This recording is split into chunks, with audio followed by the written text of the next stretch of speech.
सभी साईं भक्तों को ओम साईं राम, जय साईं राम।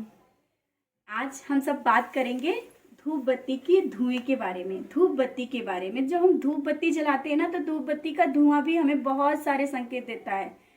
हम सब लोग जब डेली है कि हम लोग सुबह शाम घर में धूप बत्ती जलाते हैं, और धूप बत्ती जलाने से हमारे घर का वातावरण बहुत ही सुगंधित होता है। और जो धूप और अगरबत्ती का धुआं होता है ना, हम सबके जीवन में बहुत सारे चेंजेस लाता है, घर में पॉजिटिविटी आ जाती है। तो आप सबसे कहना चाहेंगे धूप बत्ती ज़रूर जलाएं और धुआं ज़रूर होने दें। जितना धुआं आपके घर में फैलेगा ना, उतनी ही ज़्यादा आप सबको घर में पॉजिटिविटी लगेगी। इससे पहले और आप सबसे बात करना चाहते हैं कि जब हम लोग धूप बत्ती जलाते हैं ना, और धूप बत्ती का धुआं इधर उधर हो रहा होता है, कभी धूप बत्ती जलती है, कभी आधी जलती है, कभी बार बार जलानी पड़ती है। फिर उस जगह प्रश्न होता है शायद धूप बत्ती सही नहीं है, क्यों आधी जल रही है। उसी जगह पे वही धूप बत्ती अगर कोई और जला के रख देता है, या कहीं और किसी के घर में जल रही होती, वो धूप बत्ती पूरी जल जाती है। तो उस जगह हम सबके मन में प्रश्न उठने लगते हैं कि अरे यही धूप बत्ती तो हमने लगाई थी, ये हमसे तो पूरी नहीं जली, मेरे घर में पूरी नहीं जलती, आधी जल जाती है। उस जगह पे बहुत से प्रश्न होते हैं, सबके पास होते हैं। और जहाँ तक हमें जानकारी है, ऐसे तो जानकारी सब बहुत लोगों को हर चीज़ की होगी, लेकिन ऐसा लगा कि जो भी जितनी भी थोड़ी सी जानकारी आप सबके साथ शेयर करें। तो धूप बत्ती के जब हम लोग जलाते हैं ना, जब धूप बत्ती जलाने के बाद क्या होता है ना कि आधी जल जाती है।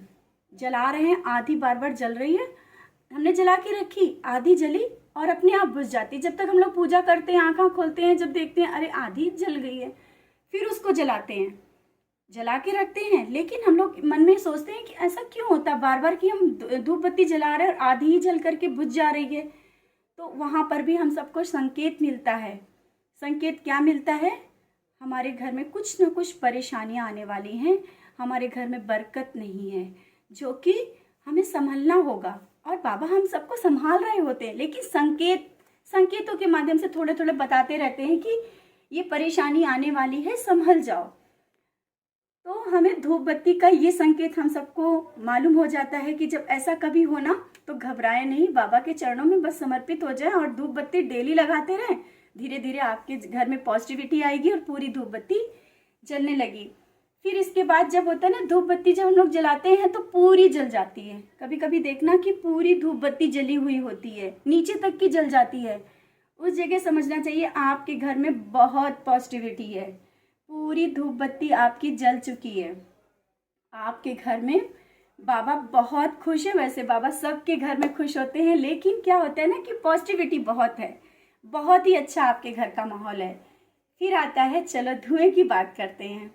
जैसा कि धूप बत्ती जल रही है, आप सब देख रहे हो, धूप बत्ती का धुआं सीधा जा रहा है, बिल्कुल शांत और धीरे ऊपर जा रहा है। तो जब ऊपर जा रहा है ना, और बात करते करते धुआं का भी चेंज होने लगा। जब धुआं सीधा जा रहा हो, तो आप पूजा में बैठे हैं, तो उस समय ये समझना चाहिए कि हमारे मन को बिल्कुल शांत, और हमारे मन को बहुत शांति मिल रही है। हम मतलब पूजा से बहुत हमें भी संतुष्टि मिल रही है। तो बाबा का वो संदेश होता है कि हमारे मन को बहुत शांति और बहुत ऊंचाइयों तक की जो भी पूजा है हमारी सार्थक होने वाली है, हमारे कार्य सब बनने वाले हैं। वो हमें एक संकेत मिलता है। हमारा जो घर में जो दिया जलता है, या जो धूप जल रही होती है, और उसका धुआं बहुत सीधा ऊंचा चला जाता है। ये सब धीरे धीरे ये हम लोगों को संकेत मिलते हैं, और हम सब समझ नहीं पाते हैं। और एक संकेत होता है क्या? धूप बत्ती जल रही होती है और पूरा धुआं हम मतलब बाबा की तरफ करने के लिए सोचते हैं कि चलो भगवान की तरफ, और पूरा धुआं अपनी तरफ आ रहा होता है। अक्सर होता है कि हम लोग भले ही उस जगह पे लगाएं, लेकिन धुआं बगैर हवा के वो आपकी तरफ आएगा। तो फिर उस जगह लगता है कि हमने तो भगवान के लिए लगाया, लेकिन ये हमारी तरफ क्यों आ रहा है। बहुत प्यारा सा संकेत है। बाबा हमारे भगवान, हमारे इष्ट हमसे बहुत खुश होते हैं, और वो आशीर्वाद दे रहे होते हैं। उनका प्यार भरा हाथ हम सबके सर पर होता है। यही तो संकेत होते हैं। हमारे घर में बहुत सारी खुशियाँ आने वाली होती। आपकी पूजा सार्थक है, भगवान आपकी पूजा सफल कर रहे हैं। और आप लोगों का ये जैसे कहते हैं ना कि बाबा का कभी कभी हम लोग एहसास नहीं महसूस कर पाते, लेकिन ये धुएं के माध्यम से हम लोग बहुत कुछ महसूस कर पाते, दिए के और धुएं के माध्यम से। जब कभी हम लोग बहुत अशांत हो जाते हैं, गुस्सा में बैठते हैं और भले ही मतलब बहुत टेंशन में होते हैं, तो हमारा धुआं, जैसा कि होता है ना कि हम लोग धुआं जलाया, धूप जलाया और धूप का धुआं बहुत विचलित रहता है, इधर उधर बहुत जोर का भाग रहा होता है, मतलब कहीं एक जगह ठहरता ही नहीं है। तो जैसा जैसा हमारा मन विचलित होता है, हमारे भगवान समझते हैं कि हम बहुत विचलित हैं, हम लोग बहुत परेशान हैं और हमारा धुआं भी बहुत इस तरह से इधर उधर जाने लगता है। तो अपने मन को उस समय शांत करो और बाबा के चरणों में लगा लिया करो। और एक संकेत है कि जब हम लोग धूप जला रहे होते हैं और धूप जलाते ही डायरेक्ट बाबा की तरफ जाने लगता है धुआं, बहुत तेजी से, ऐसा लगता है बाबा अपनी तरफ खींच रहे हैं। बाबा की तरफ जाएगा और आपके घर में जो भी भगवान है, एक एक, मतलब जैसे कि एक की तरफ गया, फिर दूसरे की तरफ गया, फिर ऐसा करके सबकी तरफ एक एक जाता है। वो होता है सबके घर में, अक्सर होता है, आप लोग देखना सभी के घरों में होता होगा। वो भी संकेत है। कहते हैं ना कि हमारे भगवान को, हमारे इष्ट को धूप बहुत पसंद है। धूप, धुआं और नैवेद्य, ये सब चीज़ें, दिया, ये जो हम लोग जोत जलाते हैं, ये सब चीज़ें बहुत पसंद होती हैं। तो वो स्वीकार कर रहे होते हैं, वो ले रहे होते हैं हम सबकी सेवा। उस समय हमारी सेवा, हमारा धूप का लगाना बाबा को पसंद होता है। हम जिस भगवान का जैसे पूजा करते हैं, उस भगवान की तरफ भी मुड़ जाते हैं।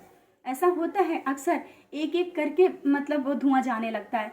अब जैसे कि हमारे यहाँ कभी कभी होता है, एक बाबा की तरफ गया, फिर दूसरी तरफ मुड़ जाता है, फिर मतलब एक एक करके सबके घरों में होता है कि घूमता रहता है धुआं।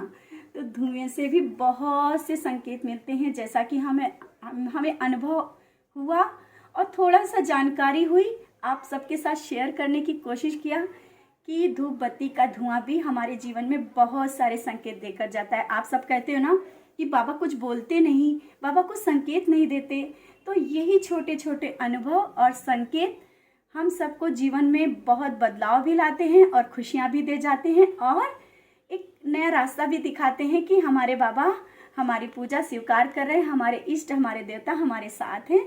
तो आज जैसी छोटी सी जानकारी थी आप सबके साथ शेयर किया। इसी के साथ ओम साई राम, जय साई राम।